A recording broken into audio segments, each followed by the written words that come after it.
Hi. Howdy. Well, that was interesting. This is, this is one of the most surreal theater experiences I've ever been in my entire life. I'm not really even talking about the movie at this point. So we went to go see the latest KC masterpiece, Kirk Cameron. Not the barbecue sauce, just the Kirk Cameron for everybody. Kirk Cameron's Revive Us, which is a Fathom event. Not necessarily a movie like Saving Christmas, which was a movie in the loosest of terms, or Mercy Rule or any of his others. This was more like a live sermon. Yeah, a live sermon out of Chicago. So we when we walk into the theater and we turn that corner, and it was like walking into a retirement home rec center. There was just kind of a row of like walkers in wheelchairs. There was a lot of really elderly couples sprinkled throughout the audience. Like half of them were asleep. A couple of times that I went up to go use the restroom, I almost tripped. Like a couple of the people sitting next to us, a couple of them I think were asleep, and the one lady we were talking to after the movie had like it wasn't a cot, it was like a big lawn chair. It was like a big stretch lawn chair that was in the front row, and I came this close to just falling on my ass over that when I was walking to the restroom. That would have been bad. No, like that would have been slapstick. Yeah, because I mean, it was one of those things where you could tell that a traditional theater seat would probably not have been good for her. Oh, really? I didn't know it. I think that was for her comfort more than anything else, because I think because she was stretched full out on it for most of the. I didn't know if it was like for some kind of other than like that chair did look really comfortable. Well, I think most people don't just because they brought their chair in, so because they were in front too, where she could stretch out by where like you'd allow like wheelchair stuff, wheelchair accessible, handicap accessible. So I think that had something to do with it. It wasn't just a matter of, I'm going to bring my chair because, why not? I have seen that before. Have you really? Yeah, that happened at Grindhouse. That was definitely not the case here. It was, okay. It was definitely for her comfort, because I'm sure the regular seats were not. Well, it didn't work well for her. If I had tripped over that, maybe the audience would have applauded again. Oh my god. There was a lot of applause in this. After like every speaker there was applause, there was a lot of chanting, there was a lot of standing up and singing. It felt like if I was at the Oogie Loves with a packed audience, and they were totally into it. Actually, this felt like being in like the elderly white version of like a When the Bow Breaks audience, or a Tyler Perry audience. There was a lot of shouting amen at the screen. There was a lot of talking during the movie. It was I had a better time at this than I did at Hillary's America. Oh yeah, this was not terrible. That's the thing. It wasn't a terrible experience. I'll give it that. It was definitely. I kind of took pause at the hush-hush political leanings. They never really came out and said a specific candidate to vote for, but you could tell by their leanings when you bring in Dr. Ben Carson, and when you talk about faith and Christianity and how one candidate does not believe in faith and Christianity, the other candidate does. I get they're leaning towards Trump.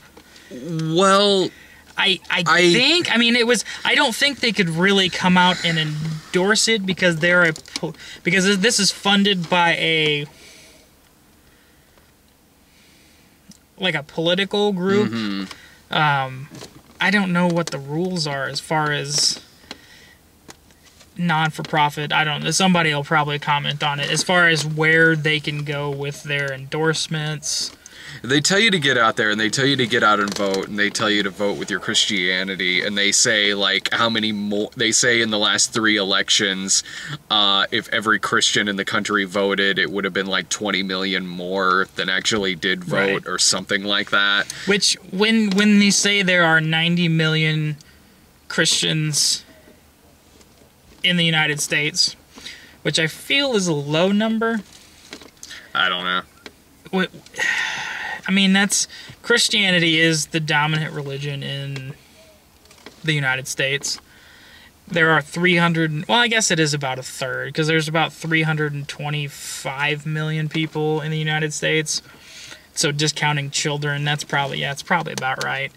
But, so 90 million Christians.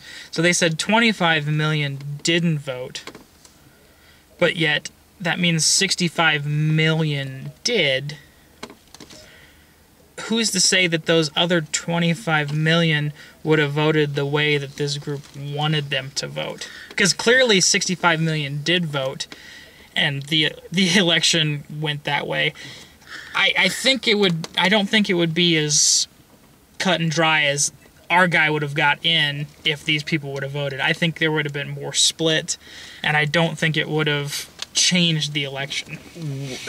What it said to me in this film about them not really coming out and endorsing one person over another, to me was more about a reflection on Trump. Because Donald Trump is a lot of things. A man of God is not one of them. Part of me thought that, like, if it was somebody else, if it was maybe anyone else who was running in that primary, or hell, even if this was like 2012, like, maybe they would have really got behind a particular candidate. I don't know. That's just a guess. But I mean, this movie though does do things like using the term "Make America Great Again." Yeah, it does do things like that.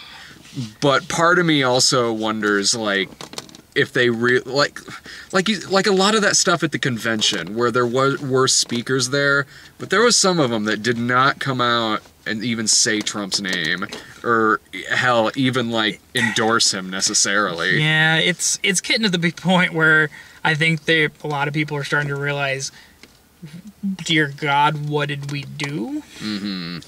But their leanings don't allow them then to vote Democrat. Uh-huh. They have an aversion to voting Democrat, so they're not going to outright say it, but they're hell-bent on voting for Republican regardless of who it is. Even if it's this 70-year-old man baby.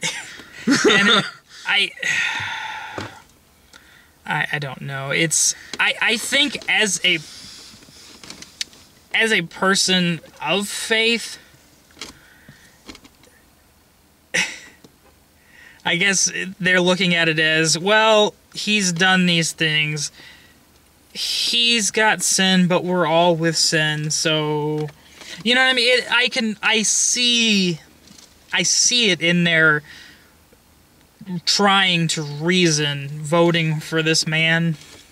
Bending over backwards to vote for this predator. I know. I don't agree with it. No, I don't at all. No, but I get that, like, okay, let's take this particular political scandal out of it and just kind of say anyone.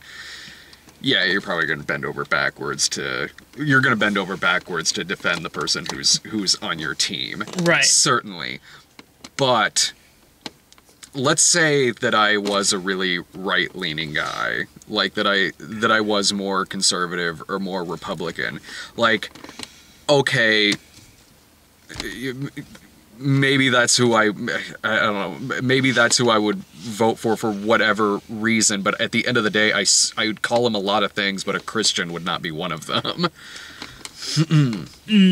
Like, not a true Christian, no. Yeah. Someone who says they're a Christian, yes. But when you have these right-wing, right-leaning groups that are removing their endorsement or endorsing Hillary, like Glenn Beck. When Glenn Beck there is one of the biggest voices of reason. That's very damning on Trump. Because Glenn Beck has made some very valid points in the past, but he has very much been vitriolic in some of his views too. So when you have an individual like Glenn Beck, who under any other normal circumstances would never do this, when he's faced with voting for Donald Trump or Hillary Clinton, he chooses Hillary Clinton. I think that should give everyone pause as to what type of candidate the Republican has put forth. So I mean, yeah. Now, having said that, there were a lot of nice people in this sermon. In the movie in the both. Yeah. But as far as the people he invited as his friends, it seemed like they were very sensible people who were concerned about their families first and foremost, more so than anything else. They weren't, well, and one of them even was, I really liked the fact that he came out and said, why are you judging people? We should be the first person not to judge. Everyone should, he said specifically, everyone should be held in higher esteem than me. And that to me was probably the most Christian thing I think I've heard out of anybody in probably since I've grew up learning about religion. It gets so lost in our everyday views, our judgment, everything like that. And I wish that more people who were Christians would go see this just for that little snippet. That, like, 10 minutes. That certainly. But, I mean, there's parts of it, though, that... It's over the top. Yeah. I mean, it's like any Christian sermon. There is the doom and gloom of this country is heading... This country's on life support. There's a lot of, like, medical analogies in this. And whenever... this is the kind of thing, though, whenever they would have a point like that, like you just said, that the person said in the movie, which is certainly a great point and a great thing to say, later on it would be followed up with, what do we do about all these godless people wanting to destroy our country? It's ruined by Kirk Cameron. Yeah, exactly. That's what it is. Because he can say something like that, but in your head it's like, I've seen what you've said about the gays, man. Like, right. I really... and the thing is, I really believe that the people he invited probably practice what they preach. He does not. He believes in God. He is not what I would call a Christian, because he does not put all people into his heart. As like he says one thing for the cameras, then completely reverses course, like you said. Yeah, and then it'll being judgmental on other people. Yeah, it'll turn into this really big, like, persecution complex that a lot of modern day movies, like, when it's like a movie, less like a sermon like this, but like it goes into this persecution complex where he says everyone's picking on him, people are telling him to shut up. He's like, they're telling me to sit down, shut up. Yeah. Meanwhile, dude. And then later on, he shows all the movie theaters this is playing in. This is playing nationwide. And he was showing it, and it wasn't a small, like, oh, here's a little. It was all over. The map was lit up. It's playing nationwide. There are multiple Christian television networks. There is practically like a Christian news network. Or at least Kirk Cameron Christian, but... Christianity has never... died out, and it never will die out. It is too ingrained into culture, into public consciousness to ever go away, because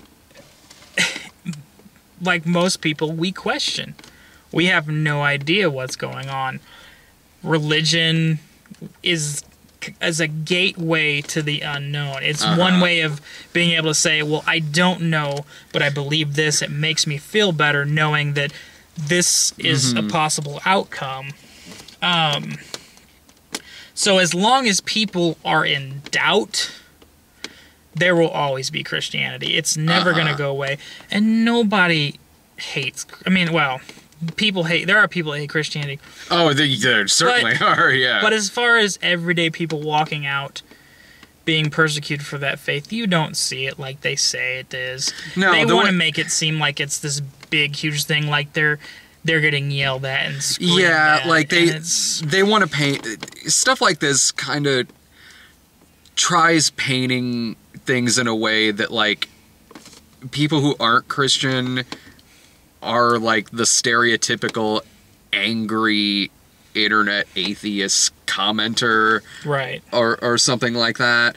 And not much in real life have I seen really a lot of things like that, like online certainly, but that's not a reflection of a lot of things that go on in the world. No, if you're having to search the internet for things, you've reached a point. Well, that's somebody else commented during this thing that the internet go on the internet, it's all doom, it's all gloom. I'm like, you're in the wrong parts of the internet. The internet is wonderful. The internet is fun, and yeah, there's a lot of bad stuff on the internet. There terrible stuff. But there is so much incredible things. There are many incredible things on the internet that it's to just say, oh, I get doom and gloom. It's like, then you're looking in the wrong places. You're specifically searching out the doom and gloom and disregarding all of the good, because the good is there. You don't have to sit there and dig for it. It's there, and if you want it, it's there. Just like anything else. And if it's somebody who doesn't agree with you, like, you don't have to say, like, why is this godless person destroying our country? Right. There is some funny stuff that goes on in here. There is. Like, there is a pretty solid part of the film where the blind lady gets up and speaks. Like, that was good. It was about 10 minutes, and yeah, there's certainly some inspiring stuff there. It was sort of taken out of it a couple of times, where at one point it appears to pan over to Ben Carson, who looks like he's sleeping. It looked like he straight up fell asleep. I'm sure he was praying or, going, okay, yes. But yeah, it looked like he had fallen asleep. Ben Carson's a very sleepy person. and then it does this over-the-shoulder shot quite a bit when she's talking, in which you see Kirk Cameron front and center sitting there watching this with these really crazy looks on his faces. It several times in it looked like he was just straight up staring at her chest.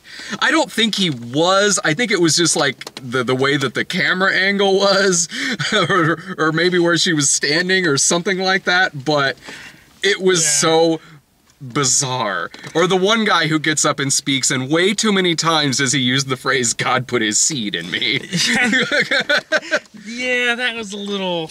I understand what you're going for, but maybe phrase it in a little bit of different way. They're not expecting a couple 30-year-olds are going to be in the audience who grew up on Beavis and Butthead. Right, yeah. Are going to be giggling like crazy on that. And Ben Carson does later on...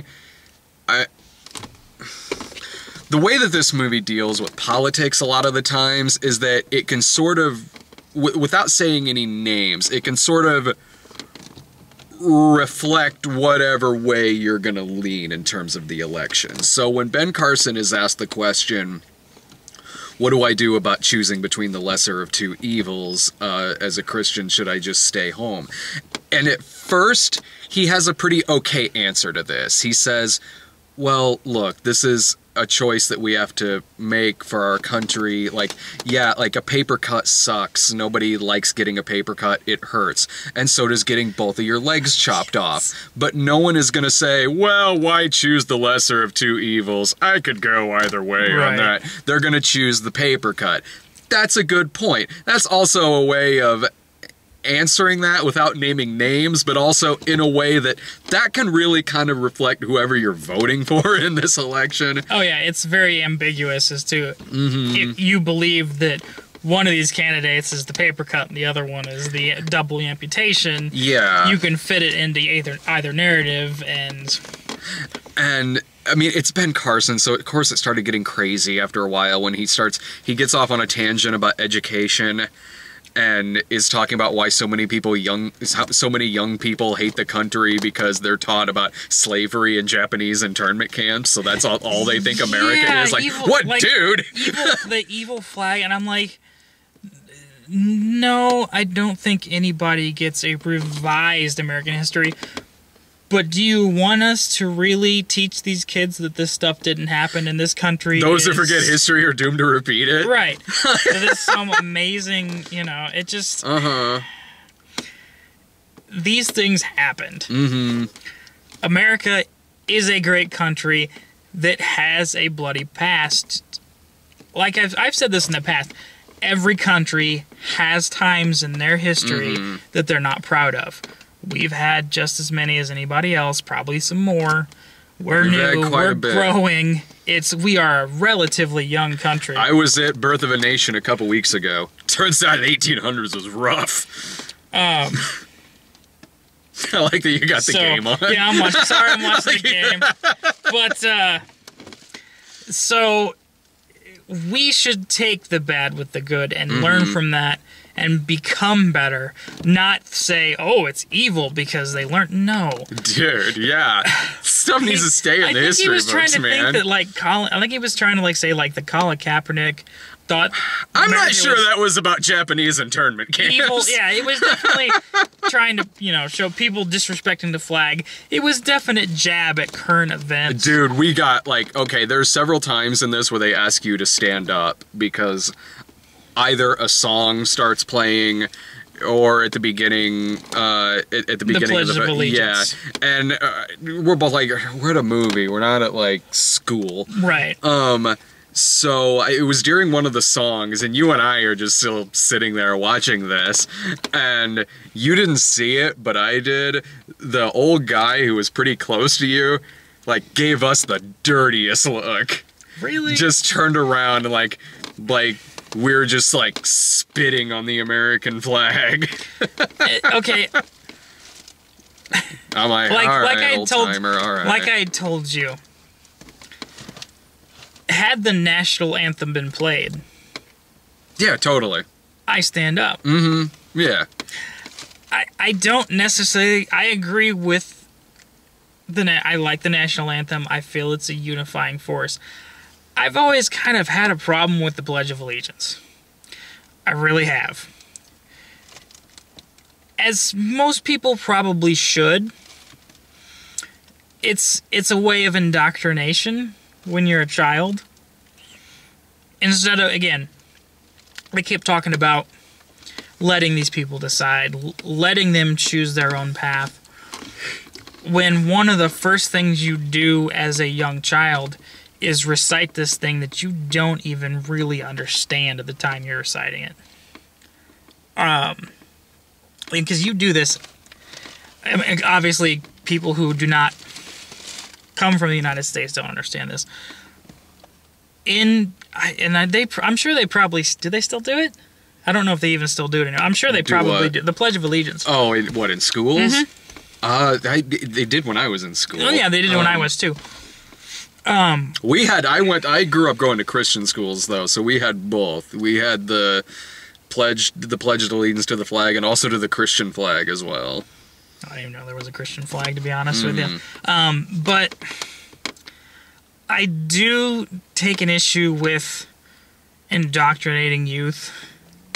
Not to say that it's a bad thing to have pride in your country. If you want that, you should. I have pride in my country. I also have, bad points where I just maybe we weren't that great. But I still love my country. I will always love my country. It has given me so much and ask for very little in return. And, but you're asking these kids to recite this thing And kindergarten kids do not, and like kindergarten, first grade, it's just something that's recited. They don't understand this. In so much like a naturalized citizen or people who take citizenship tests, that I can understand. They worked their ass off. Yeah. They want to be part of this country. I can understand reciting that pledge. It's just like a baptism. There's certain religions where you're just automatically baptized. And there's other religions where you get the choice. Mm-hmm. And I respect that choice. Everyone should be free to choose how they represent their country, how they view their country. And while I think Colin Kaepernick is kind of stupid for continuing this, I understand why he's doing it, and I'm not going to sit there and tell him to stand up and be respectful, because he's being respectful in his own way. Mm-hmm. Granted, he has virtually nothing in comparison with a lot of the people that he's trying to protest for. He's just in a position where he has that power to do so. He has the right to do it, too. And he has the right to do it. He has the right to do it, whether or not I agree with it or not. It doesn't matter. He's got the right to do it. So to sit there and say he's un-American or less American than me is hogwash. Yeah. He is just as grateful to this country. He's practicing his right as an American to do that. You can disagree with it, but... And I think he understands just as much as any of the rest of us how much his country has provided for him and his ability to do these things. Well, and after you're talking about the old guy that was giving us looks, afterwards, I guess he was probably his wife came up and said, "I noticed you two were not standing." And they were like, "Well, I love that we live." She said, "I love that we live in a country where this is all possible," but made it come across as she was personally disrespected. And it made me wonder, how did my viewpoint make you less American? Did my viewpoint alter your view on your love for your country? Because I can guarantee you I love this country just as much as you do. I have not gone through the hardships that you have and probably never will. But that doesn't mean that I cannot understand those viewpoints. And to say that I disrespected you by inaction, I don't even want to say disrespectful to me, but it goes against the fundamental tenets of this country. They want to, because they want to be like, oh, this is based on religion, this is based on that. It's like, this is based on freedom. Religious freedom is just one of those many things. And I missed that conversation that you two were having. You were still talking, and it wasn't like she wasn't mad, she wasn't mean, she was just, and I was fine with it. I don't have a problem with her voicing that opinion. I just question the reasonings behind it, especially with the Pledge of Allegiance, and then standing for something that was not American. Christianity, singing songs, singing hymns, if I don't choose to stand for that, that doesn't make me un-American. I can understand the pledge, maybe I can understand a little bit, but I voiced my viewpoint on this already. But if you're gonna get mad at me because I'm watching a screen and not standing and singing with you, it's like getting mad at us for not clapping, right? Which happened after every it. It was like everything. They thought like the people there could hear us, clapping after and talking to the people on the screen. Like it was like give them some wine and bread to throw at the screen. It'll be like religious Rocky Horror Picture Show. It wasn't like we weren't heckling them. No, not at all. We just watched. Yeah, we were just watching the movie. We weren't sitting there like. Yeah, exactly. I will say this: there was some moments of unintentional laughter because some of the stuff was a little over the top. There were, and speaking of, I really need to. I got to talk about my favorite part in this. it's still something that I cannot believe this actually happened. Okay, so towards the end of this film, actually this is the climax. The end of this film, Kirk Cameron says, he says, we need to turn us into a bunch of prayer warriors. Now that phrase is really, really familiar to me because of a movie I saw last year. So I'm like, oh, well, now I know what movie Kirk Cameron saw recently, I guess. But then he actually says, I am not making any of this. This happens in the movie. Kirk Cameron says, have you all seen the movie War Room?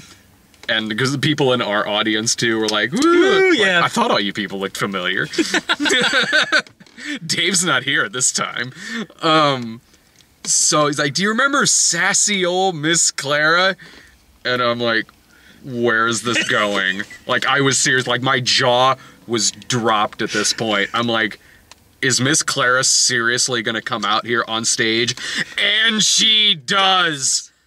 The actress, not as herself, but with the wig, the glasses, the sweater, the rocking chair, comes walking right on stage, and I'm fiddling in my hoodie like, where's my fucking camera? Where's my fucking camera? I've got to get a picture of this. Like, I covertly get like a picture of this. I'm like, this. So in the continuity of this live event we're watching, War Room is not only a movie but also apparently a true story, right? And it's a documentary. So Miss Clara recites her prayer, her war prayer at the end of the movie. Word for word, she does it again. She just totally reenacts the last scene. In my head, I'm like, oh, aren't you going to talk about the scene where, like, God gave the cheating husband food poisoning? You haven't seen... I leaned over to you. I was like, have you seen this movie? That happens... Oh, dude, you missed out on War Room, man. That movie was insane. That's where the wife... Did they pray for the husband to get food poisoning? Yeah, well, or did they pray for some sort of intervention and God works in mysterious ways? Pretty much, yeah. Like, because, like, terrible. the wife is, like, she and her husband are fighting, and the wife's like, I just don't know how to submit to him. That's a line from the movie. And so, anyway, she finds out from the nice old lady next door that she could turn her closet into a war room, which is a prayer room where they do battle prayers like the one she was doing in this. So that was some Southern Baptist stuff right there. Oh yeah, so whole praise the Lord, praise the Jesus. Dude, that's the climax of this movie. So like, so the wife makes her own war room in the closet, and her husband's out on a date with another woman, and she's like, "Stop him from his evil ways, Lord!" And then he gets food poisoning, and then she starts walking around the house, going like, "I cast you out, devil! You can't have my man." It kind of was like watching a Madea movie if Madea was played by an older black woman, but still in old lady makeup. So not only are they reciting the end of War Room in this movie, it starts showing footage of it, because when she's doing that battle prayer at the end of War Room, it's showing the same thing, like the guy with his baby in Washington and the baseball team. The funniest thing about this, though, is that her speech went longer than the music, so the music died out after a while, and so it was just her silently yelling. Yeah, I was wondering why it was kind of got weird all of a sudden. I didn't even really realize that the oh my god, that happens in this. I was like, I can't believe this is... I'm like, what next? Is Clay Walsh from Old Fashioned gonna come walking out and teach the audience how to cut up baby food? They didn't have enough time. He was on the docket. It was great, though, when Kirk Cameron comes walking back out, and Kirk Cameron, he starts talking to the camera again, and then in the background, you can just see Miss Clara walking away. Oh, there she goes. Bye. Out of character now. Just kind of just normally walking, because she comes up on stage walking like she's having some issues getting up. And then, yeah, it was... Yeah, I couldn't believe that was happening. It's like, are we going to bring back, like, Kevin Sorbo from God's Not Dead and run him over with a car again? Take that, you godless heathens. Oh, you never seen God's Not... Oh, I just spoiled that movie for you. He gets hit by a car? Yeah. Was that supposed to be like his way of like, I'm going to overcome the devil because he just hit me with a card? He's the angry atheist professor in that, and then at the end he has his come to Jesus moment, so he's rushing to go like find his estranged wife, and like a car just comes out of nowhere and hits him. And then but the pastor saw him get hit, so the pastor in the movie gets out and saves him, so he's able to go to heaven at the end. I just totally spoiled this movie for you. See what you miss out on? You do to atheists? You kill them and 11th hour redeem them? That is the tip of the iceberg. And you wonder why people scratch their head. Really? That's what's so funny about, that's what I mean. That's what's so funny about seeing, like, Kirk Cameron do something like this. Meanwhile, 15 minutes later, he's doing his persecution complex and saying, like, oh, the godless heathens tearing our country apart and all this shit. Like, dude, fucking, look, I don't really get mad at Kirk Cameron, because, like, okay, let's compare Kirk Cameron to Dinesh D'Souza. Kirk Cameron is more like the eccentric 12-year-old you just kind of want to pat on the head. Like, he's not boring in the same way that, like, I don't know, a 12-year-old who tries pulling quantum physics out of his ass is, like, maybe entertaining. Dinesh D'Souza is, like, the punchable relative no one talks to who likes to equate consensual sex with slave rape. Like, fuck this dude. Yeah, Dinesh is, yeah. Kirk Cameron's also a better actor than Dinesh D'Souza. Yeah. Dinesh D'Souza plays himself. I love Growing Pains, so I gotta give him a little bit of a pass, even if he's gone a little off the deep end. But a little. Hey, I'm being generous. Because, at least in this... If you didn't know anything about him other than this, he seemed like a genuinely good person who was concerned about Christianity and wanted everybody to come together as a whole, as one group. Mm-hmm. And most of the people he had, actually all the people he had talking were very nice, very articulate, very passionate without being ridiculous. Yeah. And you could sit there and go, this is nice. Like, this movie speaks to this audience. Yes, exactly. It does. It absolutely does, and the audience spoke back, too. I left this really not... Well, at no point in this was I ever, like, mad or frustrated. Oh, no. There was things that was being talked about that I certainly disagreed with and that I had issues with. I could say that about Kirk Cameron Saving Christmas. I was not mad at that movie. I was enjoying every second of that film. Yeah, no, this didn't make me mad like America made me mad. Like what made you mad? Hillary's America. That made me mad on a fundamental level on how wrong he was. That was more like, dude, this is the kind of propaganda that gets people killed. Yeah, Can we not do this, please? Yeah. This was a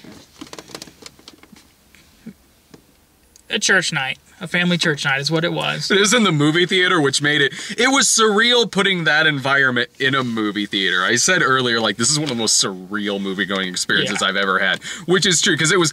But if this was happening and I was in a church, like, I'd think nothing of it. But being in a movie theater, where they're reacting to the screen as if, like, they can hear them. It's not like the Rocky Horror Picture Show, where it's encouraged because that's the eccentricities of Rocky Horror.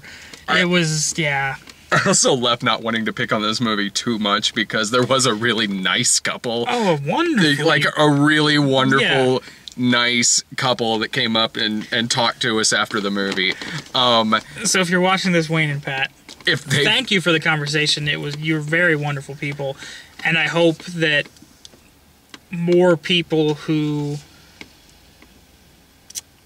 are kind of wavered in their faith come back to their faith like you two, because you were a very wonderful couple. You're very articulate, you're very passionate, but you're not pushy. You guys were very wonderful to talk to about religion, and you don't normally get conversations like that in religion. A lot of times it becomes very heated, this was a very nice conversation, and yeah, I mean, you were talking a lot more than I was, because there's a lot of things that, like, in a situation like that that I can be kind of a person of few words about, like, only in that, like,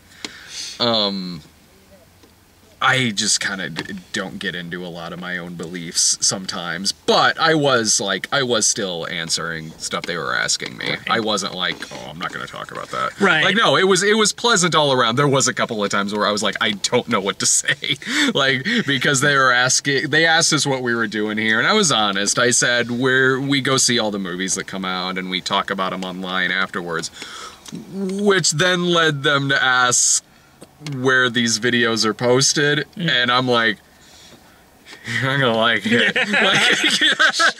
They did ask me if I was a pornographer at one point. But you're not. No. You've done reviews on some of those movies before, but you're not, yeah. Technically, I did direct one in 2004 when I lived in Long Beach. That's a different story. I didn't tell him that part. Ooh, I don't think I even knew about that. Yeah, it's actually a really lame story. Like, I'll mention it in like a vlog one time. It's not as exciting as you'd think it would be. They were like, what website are you on? I was like, well, I don't know what we're in my head. I'm like, I don't know what we're gonna say about this movie when we get in the car. So, like, I'm being really diplomatic about it now in this conversation, but I'm sure we're gonna be talking about a lot of the outlandish moments in this. So, I was like, I gave him Channel Awesome because I was like, I was like, Channel Awesome. The video will be posted much later on Channel Awesome. By the time it's on Channel Awesome, like, they might have just forgotten that we exist. As opposed to if I gave them, like, my site and they'd check it, like, tomorrow, in which this video would be up. So, and if you guys end up watching this, I know you won't, but please don't be judgmental on us, because this is what we do, and you were very, very wonderful people, and I hope more people that we encounter in the future, Christianity-wise, are more like you, because it seems like YouTube really follow the Christian tenets very well. It seemed like, anyway. I mean, I don't, obviously, just having one conversation with you clearly doesn't reveal a lot, but from the conversation, it seemed like you were very non-judgmental, but you've had mistakes like everybody else, and, you know, that those are the type of people that make Christianity what it is, not this fundamental Kirk Cameron. It was the nicest people I've ever met at a screening like this. Well, basically what this did was it left 10 minutes of running time open towards the end so people in the audience could talk to each other, and we got up like, yeah, okay, we're just probably gonna head out, use the restroom, and do the video. Right. And a couple came up to us like, it's nice to see young people here, or something like that. I kind of started panicking in my head a little bit after that. I'm like, man, I don't know where this is gonna go. I hope they don't ask us specifics. But I honestly, I felt a little sorry for the ushers who just wanted people to leave so they could clean the theater. Right. Look, as far as something like this goes, like, yeah, there's moments of, like, inspiration you could pull out of it if you are a person of faith. Hell, even if you're not, there's probably some stuff in it that maybe you could identify with. It's mixed in with a lot of persecution complex stuff, politics, without being totally specific, but being very ambiguous. Yeah, it gets into a little, like, there were times where I was like, could we not do the whole theocracy thing, please? Like, plenty of history books can talk about that. Let's not do that. But it mixed in with it every now and then. There was something in it that was fine. That was totally fine. That was honest. That it could honestly be better than anything you would find in any minute of, like, God's Not Dead, right? Or War Room, or Old Fashioned. My God. But look, if you want to go to see, if you're going to this thinking it's going to be like Saving Christmas, it's not really. Like, yeah, there's things that we've joked about in here and have talked about, but if you want, like, that really outlandish, like, so bad it's amazing Kirk Cameron, like, there's plenty of stuff you can choose from. You got Saving Christmas. This was just like a theatrically shown sermon. Like, we just sat through a church sermon. This is not Kirk Cameron, the Christian actor. This is Kirk Cameron, husband, father, Christian. Mm-hmm. And his viewpoints based on that. So it definitely doesn't get to the levels of absurdity that Saving Christmas does. If something like this reflects your religion or your ideology or anything, then you could get something out of this way more than I could. You probably don't need me to tell you that, honestly. So that's the only person I could possibly recommend something like this to. I mean, it does get a little towards the end where it was like, don't forget to tell your friends so they can come see us next week. Again, all right, you just want to sell some tickets here. It was a little cash grabby. But honestly, if you think you could get something out of any of the speakers here, I'm sure you could probably pull up a number of YouTube videos that show them, like the blind lady. Probably. Right. Maybe. I don't know. So, it wasn't for me, obviously. It's certainly not made for me, and there's some pretty far out moments in it, but it was easier to sit through than Hillary's America. Yeah. Yeah, you what do you mean? You didn't even sit through it. That's what I mean. I sat through this. That's exactly. I sat through all of this. I made it an hour into Hillary's America. This was a breeze to sit through compared to Hillary's America. Lord, yes. Oh my God. Fuck. So, but yeah, no, this is going to be one of those movies. If you're trying to get some sort of laugh out of it, you're not going to have that like you had with Saving Christmas, where you just not that to that really extent. Happened. There's stuff in this movie that unintentionally funny stuff, but not to the point where you're just like, oh, this is really I can make fun of Saving Christmas. I'm not gonna make fun of this because it was. There were some things that we joked about with this, but the Miss Clara stuff. And that was ridiculous, but not to I can understand it a little in context of where they're trying to go with it, even if it was over the top. Because at the end of the day, there was a lot. I mean, it was still a bunch of people coming together who were concerned about the country and concerned about their kids. You know, these are good people fundamentally. I don't think any of them are. The people who went to go see this are not the people. The far right who espouse racial hate and things of that nature and use Christianity as the fallback. These are very, I feel like these people were much more centrist, and they believe in their faith, they take comfort in their faith, and ultimately I would never begrudge anyone for that. No, to each their own. Exactly. I mean, I totally agree, and if you're really not the audience for this, then you'll probably feel really awkward sitting in the audience for this. It was definitely. It was awkward. It was not. It was definitely awkward with watching, and we were. I believe we were the only ones who weren't standing or raising our hand. They ask you to raise your hands. The entire audience does, and we're like, "Wow, we are not the audience for this." Even when I went to church and everything like that, I never got to the raise my hand thing. I was always very subdued with my faith. So even to me, even if I had was still going to church, that would still be something that I wouldn't do. And I wouldn't purposely go to a church where that was kind of the thing. I would go to a much more subdued church. They don't let you in the black churches anymore. What are you talking? The black community loves you. I am a spokesperson for the black community. That's what I've been saying for years. No, but ultimately, even a person who is not over religious can get some of the maybe not so faith-based tenets, like be good to each other. You know, that's Bill and Ted, man. Be excellent, to each other. Party on, dudes. And I feel like Christianity has kind of taken it upon itself to be like, that's our thing, when it's really a human thing. No, yeah, exactly, because they do the thing in this movie that I've seen in God's Not Dead also did this, where they say, like, because we're Christians, we know the difference between good and evil. Like, right. No, dude, no.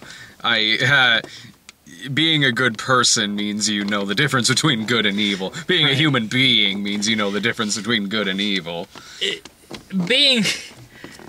For a lot of people, being Christian means I'm doing this because I believe if I don't, I'm going to hell, which is not a very good basis. Which they brought that up with the religion, as far as don't do this because you think it's going to get you to heaven. Do this because you believe it, because you want to do this. You know, you can't be good just to be good to not go to hell and have that work. You have to be, regardless of religions, you have to be a fundamentally good person in order to fully practice. You can't just like fake being good, because it doesn't work. It turns you into a cynic, and it just becomes a sociopath. Or so it just, the one thing I could take out of this is we just need to start being a lot better to each other, and that's not something that has been. Well, now. Maybe I shouldn't. Well, now we're never. Maybe I shouldn't have said that. Done. That was bad. But ultimately, anyway, we just need to be good to each other, and there's a lot of. You don't need a movie like this to tell you that. Though. Exactly. You don't need a movie like this to tell you that, because while it does that, periodically throughout the film, you got to sit through some pretty outlandish shit in between that. Right.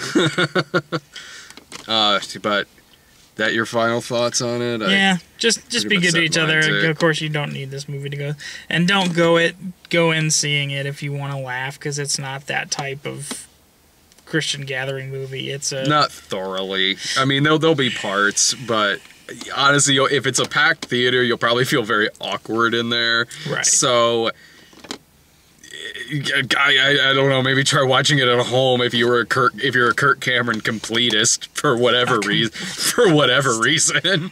Oh, man. Let's see. Coming up, there's a lot of stuff coming up this weekend.